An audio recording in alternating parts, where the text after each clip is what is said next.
Perkenalkan, nama saya Hasna Fadilah Aulia, nomor urut 12 dari kelas 11 MIPA 2. Pada kesempatan kali ini saya akan membuat video mengenai Perang Padri.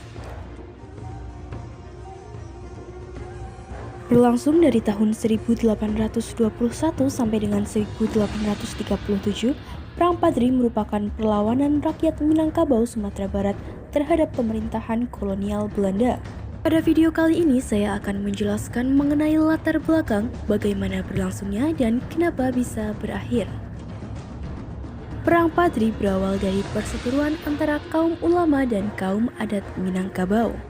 Kaum ulama terdiri dari masyarakat Minangkabau yang memeluk agama Islam dan berpakaian serba putih. Mereka dijuluki kaum Padri.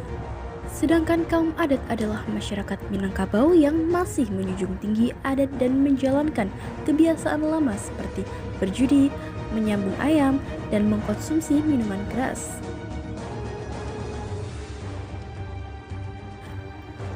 Kaum Padri berupaya memurnikan ajaran Islam, namun hal ini justru menyebabkan perang saudara antara kaum Padri dan kaum adat.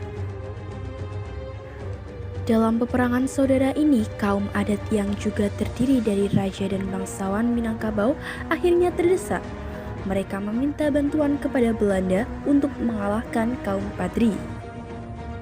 Keterlibatan Belanda inilah kemudian justru memperumit keadaan. Jalannya Perang Padri terbagi menjadi 3 fase. Fase pertama tahun 1821 sampai dengan 1825. Fase kedua tahun 1825 sampai dengan 1830. Kemudian fase ketiga tahun 1830 sampai dengan 1838.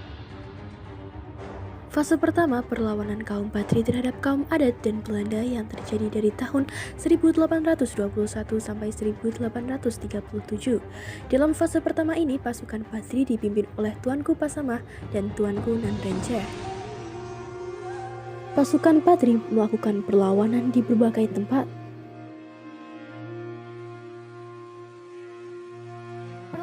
Pertama ini dimenangkan oleh kaum Padri yang berhasil menguasai Sungai Puar, Guguk Sigandang, Tanjung Alam, dan Boineo.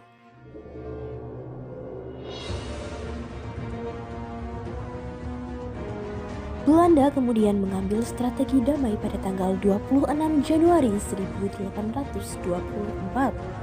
Kaum Padri menyetujui kesepakatan perdamaian dengan pihak Belanda, namun Belanda justru memanfaatkan perdamaian tersebut dengan menguasai kembali wilayah yang sudah berhasil dikuasai oleh kaum Padri. Akibatnya, kaum Padri membatalkan perjanjian perdamaian dan kembali melakukan perlawanan. Fase kedua Perang Padri berlangsung dari tahun 1825 sampai dengan 1830. Fase kedua Perang Padri terjadi bersamaan dengan Perang Diponegoro di Jawa. Pemerintahan kolonial Belanda merasa kewalahan. Oleh karena itu, mereka kembali mengajak kaum Padri untuk mengadakan perundingan damai, namun kaum Padri menolak. Kemudian Belanda mengutus Sulaiman Al-Jufri untuk membujuk kaum Padri. Tuanku Imam Bonjol menolak bujukan, akan tetapi Tuanku Lintau dan Tuanku Nanrenceh setuju melaksanakan kesepakatan damai. Kesepakatan damai tercapai melalui Perjanjian Padang pada tanggal 15 November 1825. Isi dari perjanjian tersebut adalah yang pertama, Belanda mengakui kekuasaan pemimpin Padri di Batu Sangkar Sarosa, Padang Guguk Sigandang, Agam Bukit Tinggi dan menjamin pelaksanaan sistem agama di daerahnya. Yang kedua, kedua belah pihak tidak akan saling menyerang. Ketiga, kedua belah pihak akan melindungi para pedagang dan orang-orang yang sedang melakukan perjalanan, serta secara bertahap Belanda akan melarang praktik adu ayam. Atas perjanjian ini, kaum adat sangat kecewa terhadap Belanda dan merasa sangat dirugikan, karena hal ini dimanfaatkan oleh kaum Padri untuk menghimpun kekuatan.